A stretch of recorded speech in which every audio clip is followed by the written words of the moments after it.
Okay, so guess what? I'm finally going to do it. Finally going to share the hunt story from last fall, 2024, September, where I took a brand new first time hunter, Sarah, on her very first elk hunt and harvested her first elk.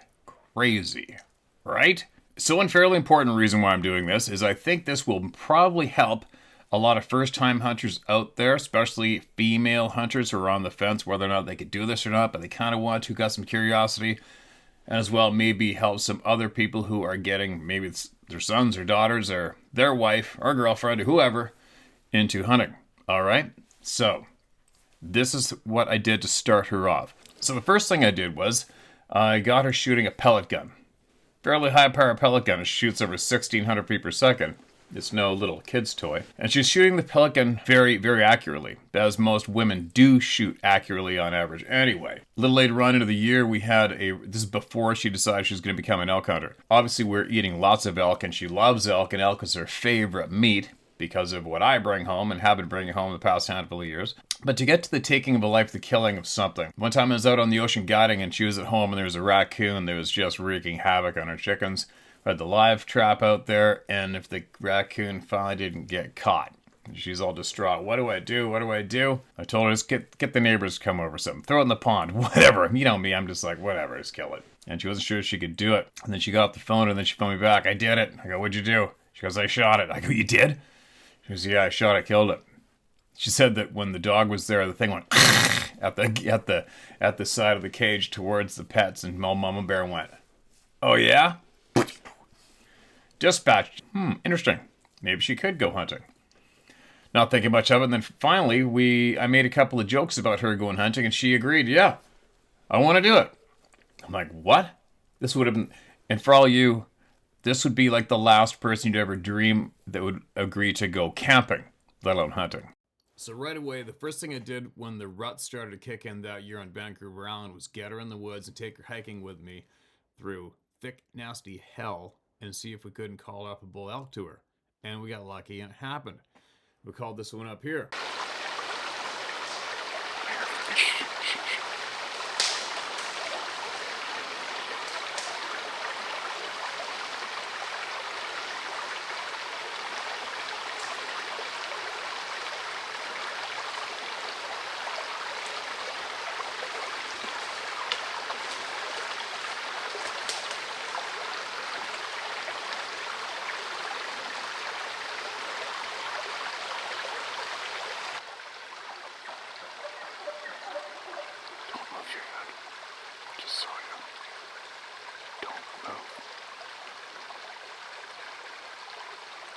Scared.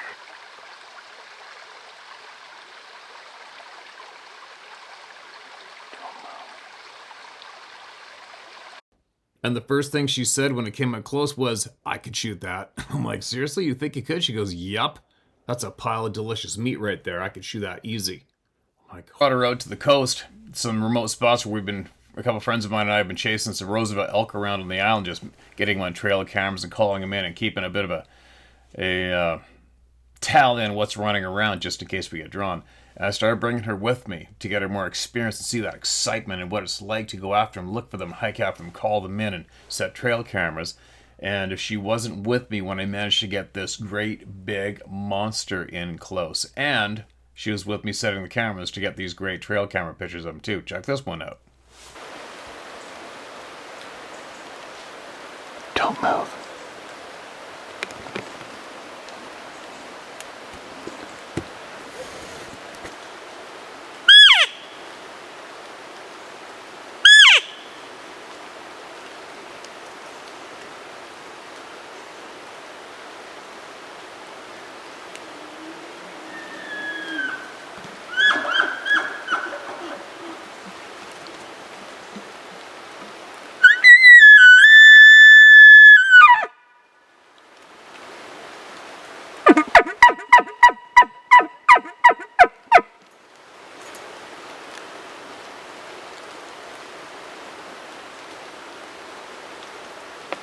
believe I'm getting a video. Duck down, crawl beside me, duck down. Slow crawl.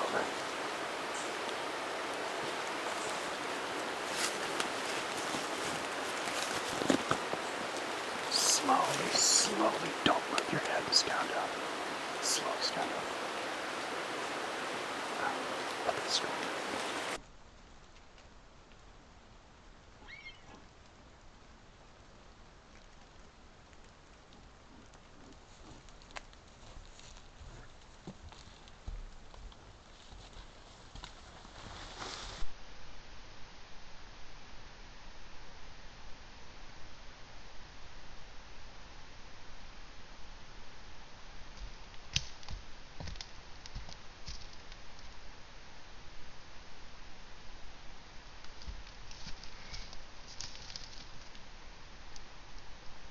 I'm like, all right, you really want to do this? She's like, yep. I said, okay.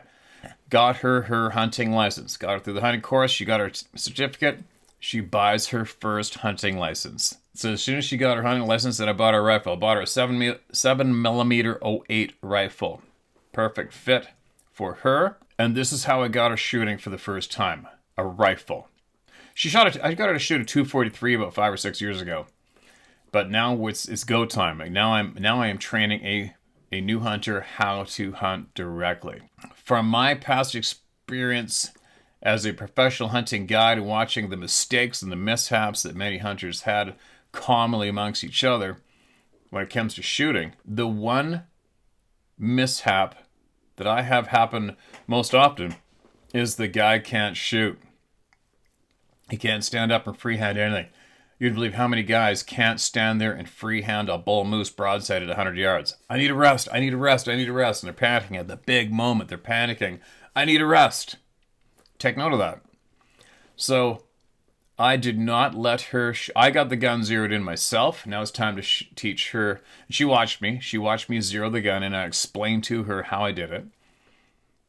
And I had a piece of cardboard, and I put a black dot on it. And I stood her about 50 yards away after I zeroed in the rifle. So she's shooting a straight shooting gun. And I made her put on the ear plugs and shoot her rifle freehand. I didn't let her sit down and shoot that gun once. I never let her sit down and use a bench once. Nothing. I made her freehand. So she started freehanding at 50 yards. Obviously, I'm confident I'll be able to get that elk into her under 50 yards on average. And where we're going. So she was getting around a 3-inch group at 50 yards freehanding that rifle. Exciting, right? And then I moved her out to 75 yards. And if she didn't maintain that same grouping at 75 yards freehand, and then for me, it's like, oh, wow, this is going to be an easy go time, right? So then, after I was certain that she had mastered how to shoot that gun, not flinching, and she's getting a 3-inch group from 50 to 75 yards. Then I showed her how to use the side of a small sapling or a tree or a branch as a rest. Afterwards, I wanted her to master shooting that gun freehand before anything. Before I gave her a solid rest. Right? See where I'm going with this? Very handy. Golden, actually. Golden. To have a hunter cut their teeth freehanding first, absolute gold when it comes to hunting. So then, after that, I let her shoot using a branch or the side of a tree as a rest. I showed her how to use one hand to grip the tree and rest the rifle on that hand that's gripping the tree, not gripping the rifle, and relax and use that as a rest, which brought her accuracy a little better, but not too much better than she already had going down at 3 inches. Now, fast forward again, off to the hunt. And as we go, I have some clips of the hunt. I'm not sure exactly what order or which ones I still have, because some was on a phone. I think immediately after the shot, I had her on the phone, and I broke that phone since. But I do have other videos. So off we go. We go up north. She came with me on a big game hunt up north. I couldn't believe it. Made camp. I'd explained to her this one spot that I had. It's almost a given for opening morning. I don't know how many times I have gone to this one particular zone, and I've helped people get shots at elk first. I've usually helped somebody else take that shot, and then we usually find a shootable legal bull on this particular spot every morning opening. Almost a guarantee. It's been consistent past 4 or 5 years. So I'm taking her down this road. but I do not have a tree for her to rest, and I do not have anything, I don't have a walking stick or anything for her to rest on. It's an old deactivated cut road, choked in with willow and grass. You'll see it in the video.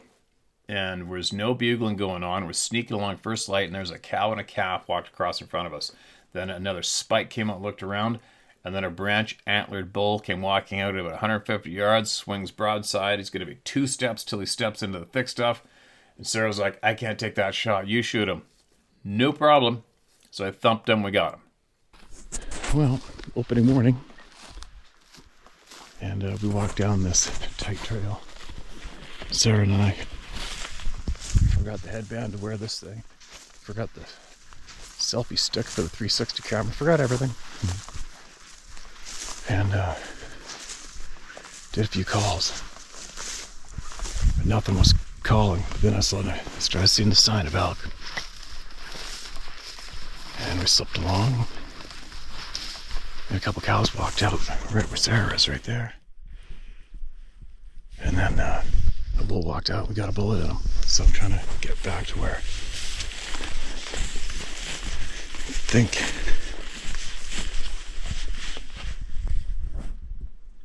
Yeah, I think this is where it went down. So how exciting was that? A little freaked out, huh? Happened a little quick, huh? Yeah. We'd have to go back to the truck, get the chainsaw to get the quad in here. That's a pile of meat, huh? Yeah. Yay. Good job. Thanks.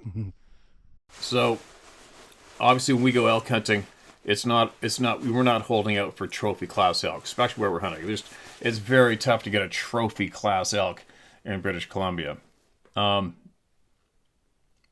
Unless you live near them and you're really dialed, you've got a lot of history with hunting your zones and knowing the elk herd. But for me, it's just getting that elk meat for the freezer. So we got one down. Now we got our meat. We got some meat. All right. Well, due to 5 million billion wasps, we didn't really get to do much videotaping, but here he is. We got all the meat, all the edible meat we get off of this bull. We got off of him. Well loaded up and ready to go.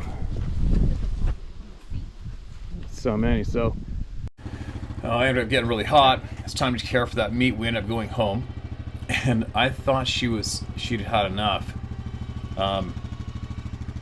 Typically, you think you're pushing this new hunter too far. I had her climbing up the side of a mountain in the dark in the rain. Didn't complain. Did it 2 or 3 times. I had a couple bulls screaming their guts out. We could smell them in thick jungle. Couldn't get the shot off. Couldn't get them in. Wind changed. We hunted every single day.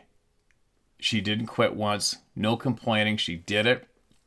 And usually you'd think once they got a little weak, they're going to probably have a little bit of a meltdown, a little bit of a cry and say, I can't do this. But I was surprised because when we were thinking of leaving, she started crying at the thought of leaving without her elk. You imagine that? And I had to explain to her, I'm like, look, there's people that go years without getting an elk. Your average camp that we've been driving by, most of these camps are leaving without elk, just so you know. She's like, I don't care, I want my elk, I've tried so hard. So anyways, we agreed to go home, care for the meat, take care of things at home, and then we turned around and drove right back up there. Made camp, got into our spot, and if the very next day after we left was this great big 6-point bull elk right in the middle of the spot that where she had sat with me together in this river crossing, and here's this great big 6-point. Holy cow, did we ever get jacked up there. It didn't take too long to figure out this bull wasn't around anymore. We tried and tried and tried. Now it's getting down to the wire. Like, she has to go home. She has to go fly away for family plans. I went to try a whole new different zone. It's getting a little bit damp now. Later in the fall, the leaves are gold. And took her through a couple of big death marches. Checked some other spots that I hadn't hunted before previously, but I knew there was elk there. Nothing. And then I decided I was going to go check out a spot where I have been lucky harvesting a few deer in the past few years. And I did get one big old bull in November on a trail camera in this one zone, but it's typically just not a good area for elk hunting. well, let's just walk in there. I said, well, can we just walk in here on the way back? It's our last night. I think it's our last night. And I even said to her, I go, look, tell you what, I will, so that you can stay an extra day or two, I'll fly you home. We'll drive to the next airport, and I'll give you, and you can fly home to be home on time. And then I'll drive home for a couple of days with all our gear. She's like, okay. It's so bizarre how this all worked out. So we parked this one particular spot. She didn't take her pack or her gun. It was late in the day. And I said, well, let's go check out my cameras that I've left here for deer. And I hadn't checked forever. Well, we get and check the cameras. If there isn't what I thought was a 5-point bull in there chasing cows around. The last video of him was the night before. And I'm looking at her, I'm like, oh my God. If this bull is in here right now, we're going to get him tomorrow morning. So now we're totally excited. This bull and a couple smaller ones were running around chasing this one, maybe 2 cows and a calf around, running it right up. So that night, I decided to come in from the top, which is a bit of a long jaunt. I had to drag her through the forest, a lot of forest, thick stuff, because I wanted to come in from the top where I thought they might be bedding near. Snuck in there, and now cows are open. She could legally shoot a cow out. I'm letting bugles go, nothing. I'm cow calling, nothing. It's kind of drizzling. It goes one clearing when it's just barely seeing light, and here's a cow and a calf at the top where I suspected. They take off. We go back to the vehicle, get back into camp. I'm like, well, this is it. Tomorrow morning's it. But now we know where they're bedding. If he's in there, I should be able to hike in. We'll hike in as far as we can and get close to where I feel they're bedding in there, and then we'll bugle. And if he calls back, we'll get him. So we hike into the spot, get up to this one particular corner where I had this guy on the trail camera a few times. And if we didn't spook out, there was a 2-point bull elk on the camera in the dark. We were checking the camera in the dark. And there's a 2-point bull elk on that camera right where we were standing about 3 hours earlier. So we go sneaking up the trail. It's just getting to be seeing light. And if we didn't spook that same 2-point bull elk right in front of us about 100 yards, and he blew out of there like the devil was there and took off to the far left, 45 from us. But off to the right about a quarter mile is where my bullseye spot was going to be. Like, oh no. Nothing else with them. So we sat there and I thought, okay, maybe they're right around here. We waited about 10-15 minutes and I thought, okay, I'm going to try a call from right here. Tried my first call. They remained silent. Nothing. Waited. Nothing. And something's still pulling me to get over the other side of the block. It's all regrowth. Old logged off area, regrowth, like big regrowth, surrounded by timber. Mature timber. So we start going along the old trail. If we hadn't gone 20 yards and blew out another elk coming from the direction we were going to go. Now my whole heart just sank. I'm like, oh no. Oh no. That was him. I blew him out. I blew it. No. And you could hear him crashing, doing Mach 5 the opposite direction, the direction we were supposed to be traveling. Poor Sarah. She's like, you gotta be kidding me. I think it's like her 12th or 13th day. I'm like, it's okay. Let's just not continue forward in that direction. We're going to wait right here for 20 minutes. And then we're going to carry on hiking another half hour, get into that spot in that direction, sit down, and then I'm going to try that one call. So what I did was, whatever ran ahead, I'm not sure if it knew what we were or not. I knew it didn't smell us, but we spooked it. It took off in a full gallop, and I wanted it to realize it wasn't getting chased. Nothing's coming. Go back to mellowing out, hopefully you're with a cow, and then all of a sudden out of blue, you're going to hear a bull screaming right behind you. That's what I'm trying to do. So we get up to this one particular little spot in the hill, which is coincidentally the exact spot I shot my monster mule deer from the year before. We sat there scanning and glassing and listening. Slight drizzle, nothing. And I looked at Sarah and I go, well, this is it. Because now I have to get her out of there. She has to go home. I go, this is it. I'm going to let a bugle go. And she's like, okay. I'm like, all right, here we go. If he's here and we haven't spooked him, he's going to call. And this is it. This is our last chance. If he doesn't call, there's nothing we can do. I let the bugle go, and immediately this ripper bugle returned from where the cows were last night. I'm like, I looked at her. There's your bull. Let's go get him. Her whole face was like, because we've gone so long without hearing a bull bugle. I'm texting our friends and calling friends all around the province. Everybody's having the same problem. Nothing's calling. So I didn't call anymore. I knew exactly where he was. So we start double marching it up the hill, along the flat, through the sporadic poplars and spruce and willow. Get to this one particular little draw, a little opening where I'm pretty sure he's on the top side of it. Get him behind a bush. I'm like, are you ready? She goes, yeah. And I go, if he comes, he's probably coming from that big poplar there, so aim there. She's like, okay, there's nowhere to rest. I start bugling. He starts screaming back. I start cow calling. He's screaming back. He screams again. I go, he's coming. He's definitely coming. Get ready. Stay calm and just look for ribs. And don't forget the point to the elbow. Look for ribs. Don't look at his antlers. I'm shaking like a leaf. I didn't even think of using a video camera. And then all of a sudden she goes, I see him. I see him. I go, okay, where is he? He's coming right at us. And here he was. Remember, I got her to freehand from 50 to 75 yards. Here he comes. I think it was 60 yards or 65 yards. He comes out in the open. He's looking straight at us. And I'd already showed her on pictures, right in the chest where the bottom of the chest comes to that V. That's where you want to hit him. She already knew that. And right off of that tip on his elbow, broadside. 2 spots you want to hit him.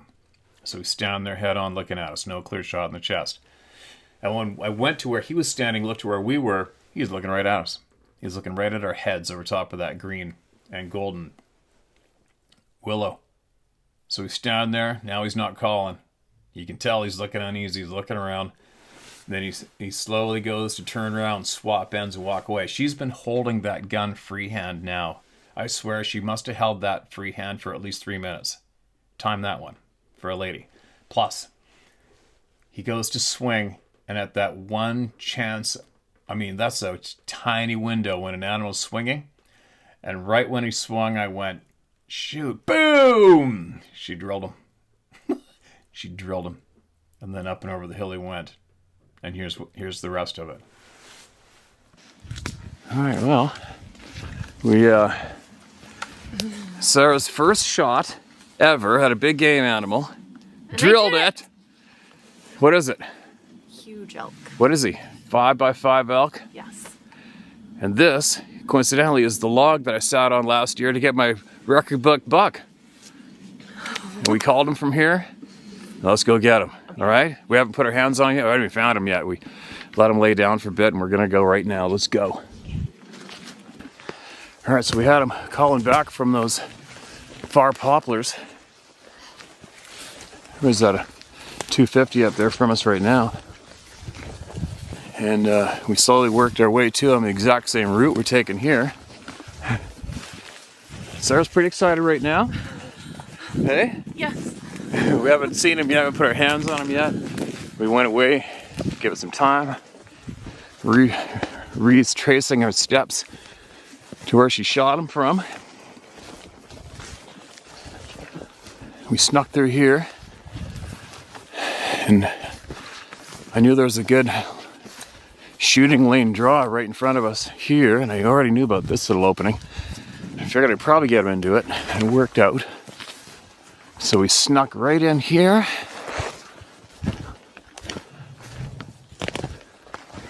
And he was bugling at us. Now he's only about 100 from us, 150. We got him behind these bushes right here. Here's our bugles, mark the spot. Here, stand and show us how you aimed. You're right there. She's right there, holding that pose for how long? I don't know. I was shaking like a leaf. Oh my gosh, and then here I am thinking, please stay calm, just look for ribs. What was I saying? Ribs? Oh, I said you might have to shoot him in the chest between the shoulders. Yeah. Maybe in the chest between the I shoulders. was thinking that first, but then I couldn't see enough of him because I only seen part of his face. I was like, he needs to move to the left, he needs to move to the left. And then you were doing something over here, then he turned around, then I found his ribs, And you said, okay, shoot. And you drilled him. Go slow. Here, put another one in your gun just in case we need another one, all right? Safety on. Okay. No steamy. All right, let's go try to go fairly slow and quiet and listen, all right? Because if he gets up, we want to hear it. Pretty sure we know where he is. You lead the way. I don't know. You don't remember where he was? Up here somewhere? All right, you see that big poplar up there? See the big thick one ahead of us? Over there? See that big thick poplar right there? Yeah. He was down to the right when you first shot, but he went up to the right of that poplar and he went behind those real yellow trees. He went up and went in there, okay? Just be ready just in case he gets up, all right? Listen. Make sure you listen for anything crunching.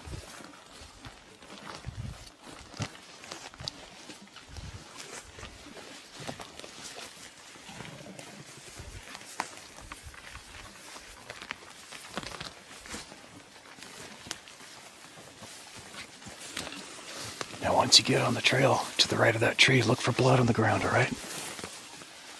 Keep going.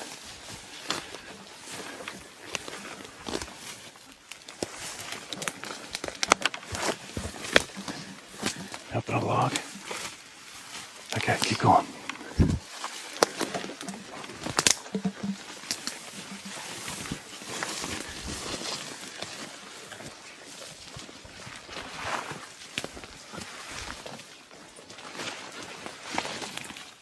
Get your gun ready.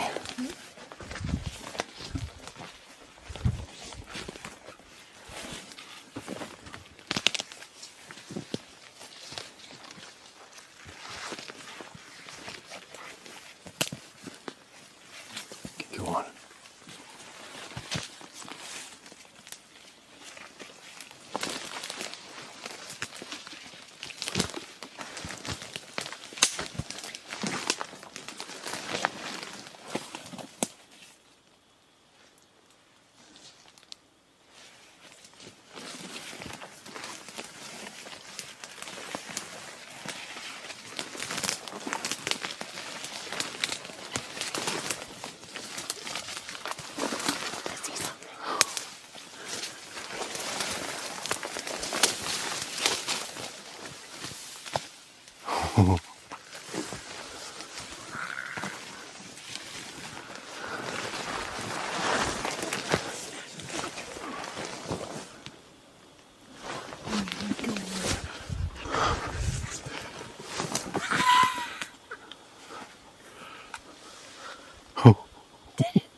You did it!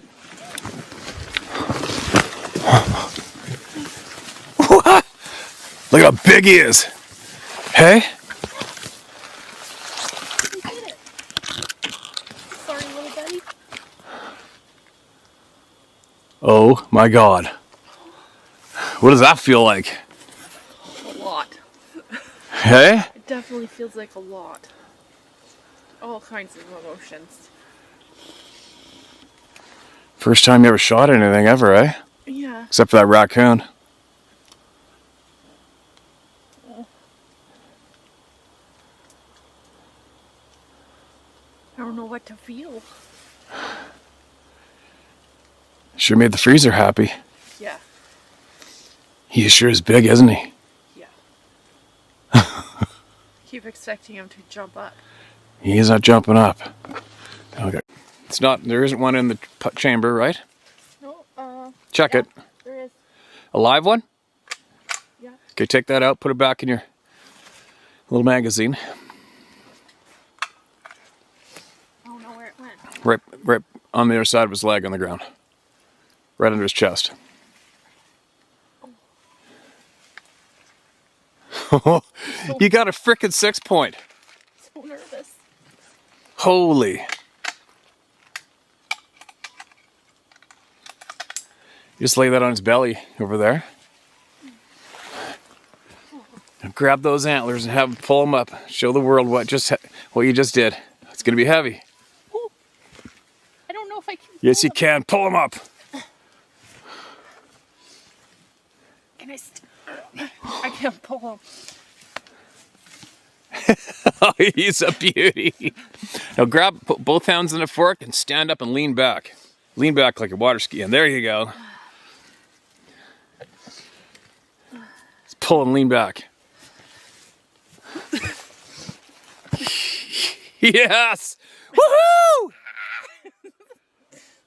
Congratulations on your very first big game animal. Very first time you shot one. Was that exciting? Yeah. Wow. Carry it this way. How exciting. Yeah. So heavy. So what was that like? Everything. It was like everything. He was crying and happy and shaking and I don't know. What did it feel like when he was coming in? Oh, I was scared. Scared? Well, like nervous that I couldn't do it. Oh. So how'd you calm yourself down? What were you saying to yourself? Well, I just heard you talking me down. I was practicing just deep breathing and just staying steady. And it's going to be over soon. It's pretty cool that you saw him coming first, eh? Yeah. So what happened? Well, he was coming down the hill. And then What'd you see first? his antlers. Really? Yeah. Did you have a little jolt of heart attack there? I was pretty excited. Especially after nothing for so many days. Were you talking to yourself or anything? Yeah, I was just trying to calm down. How were you doing it? Just trying to practice deep breathing. Really? Yeah, and then I could hear your voice behind me. And it was like soothing me down. Oh, that's good. What about the shot? Were you talking to yourself through the shot or anything? When I seen him, I think it was just, I was trying to figure out if I needed to do the chest in the front first because I seen him head on and I didn't know how I was going to do it because of the big tree. And then he turned to the side and I heard you say ribs. And so then I was like, okay, find that point on his shoulder. And that's what I was trying to focus on, was that little point. And then right when I got it to that point, you said shoot coincidentally. And it was Oh, I heard it thump. You hit it perfect right on that bullseye. yeah. Here, let me get another angle here. Oh yeah. Oh yeah. Oh yes. Oh, you can rest on my knee. Now that is the shot of all shots right there. Oh yeah, it's a wicked picture. Can you go back? You go back a bit. Beauty. Now you can kneel down a bit more, get lower. Yeah. Oh my God.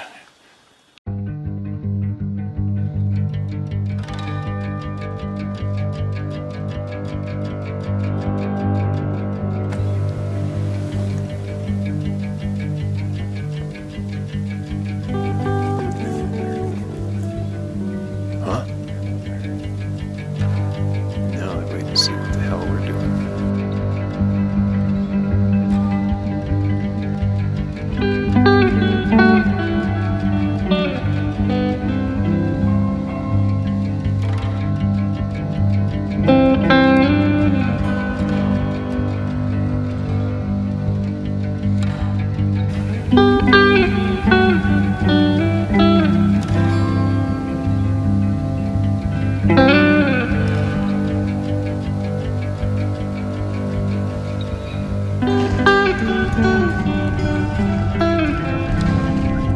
Slide right up.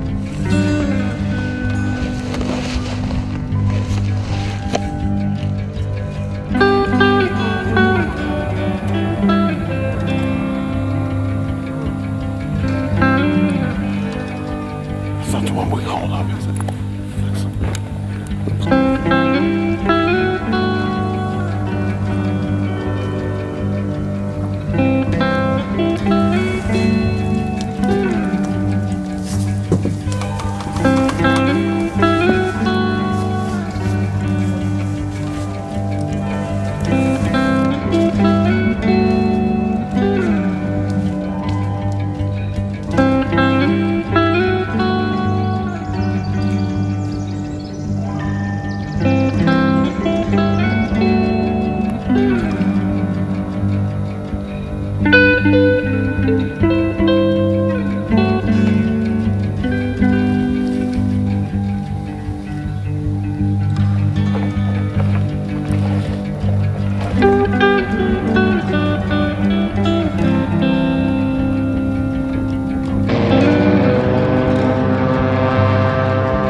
And this is how you come down.